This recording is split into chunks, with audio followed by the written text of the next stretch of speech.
ধরেন ওর বউ একটা পুরুষের সাথে শুইল, ও 3 দিন পরে বাড়ি আসলো, ও ওর বউর সাথে শুইল, ওর কি বুঝার ক্ষমতা আছে ওর বউ আরেকজনের সাথে ছিল? আরে জোরে জবাব দেন ভাই। যেই পুরুষ তার বউ যদি আরেকজনের সাথে শোয়, এরপরে সে যদি ওই স্ত্রীর কাছে যায়, যেই পুরুষের এতটুকু ক্ষমতা নাই বুঝার যে এই অন্য কারোর সাথে ছিল, ওই পুরুষ যদি দেখে আরেকজনের সাথে শুইছে, ও ঘৃণায় লজ্জায় রাগে ক্ষোভে দুঃখে ওকে পুরো পৃথিবীর বিনিময় দিলেও বলবো যে বউ আমি রাখবো না ভাই।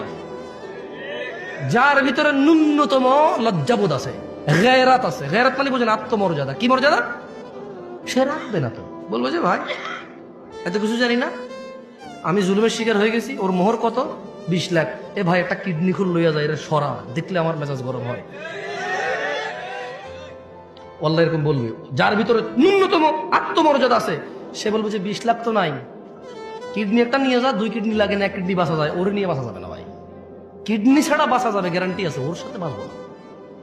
ও আমাকে ধোকা দিছে, ও আমার বংশ মর্যাদা নষ্ট করছে, ও আমার বংশ নষ্ট করে দিছে। এখন যে বাচ্চাটা আছে এটা কি আমার না আমার, আমি সেই সন্দেহে আছি। ও আমার আগামী প্রজন্ম ধ্বংস করে দিছে, আমার আগামী প্রজন্মের যে বাতি আমার, সে বাতি আমার কিনা আমি জানি না, আমি এতটা দুঃখে আছি। এবং যে নিষ্পাপ সন্তানটা আছে ওর ঘর থেকে হয়েছে, ওকে বিদায় করে দেওয়ার পর ওই বাচ্চাটাকে দেখলে আমার ওর কথা মনে পড়বে, আর আমি সন্দেহে থাকবো এটা কি আমার বাচ্চা না অন্য কারো। ওকে সরাও, কিডনি নিয়ে যাও, ওকে সরাও, 1 কিডনি দিয়ে বাঁচা যায়। ও আমার আগামী প্রজন্ম ধ্বংস করে দিছে, ও আমার বংশের বাতি শেষ করে দিছে, ওকে সরাও। সেই জায়গায় শিরিক আল্লাহ কিভাবে মাফ করবে? অথচ তিনি জানে ওয়াহুয়া খালাকাক, তিনি তোমাকে সৃষ্টি করেছে কোথায় থেকে? 1 বিন্দু তুচ্ছ পানি থেকে, যেটা তোমার বাপের পাজরের হাড়ে ছিল।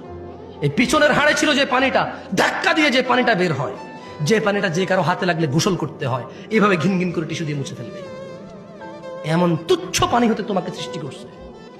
তুমি তো মনে করো তুমি জোয়ান, তোমার বাপ জোয়ান ছিল না, তুমি মনে করো তুমি জোয়ান থেকেই যাবা ছোট ভাই আমার, তুমি আর বৃদ্ধ হবা না। খবরদার,